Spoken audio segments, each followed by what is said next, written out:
Where can you make money online? There are so many ways to make money online, so what is the best way to make money? Is it true you can start making money in an hour or less? Making money online is a snack. All you need is a domain name, web hosting and a website. If you already have a business, then you only need to sending people to your website. If you do not have your own offline business, why not start an online business immediately as an affiliate marketer or advertising agency? You can start an online business in 1 hour. 5 million people every month ask where can you make money online. How many do you think actually follow the advice on how to make money online? Imagine if only half did.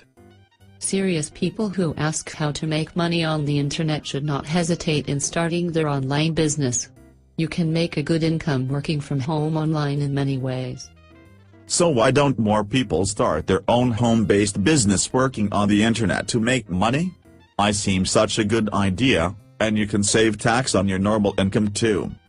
The only thing holding people back from making money online is fear.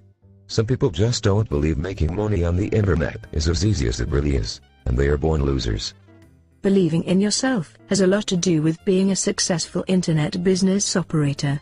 The techniques for making money have been worked out ages ago. All you need do is do it. There are many people now making a good living working online in their own business. You do not have to be an affiliate marketer if that doesn't appeal. You can do lots of things. Many people now working online earn more than their real-world jobs. They work less hours, are much happier, no more commuting, and what I like is I can work in my pajamas or naked.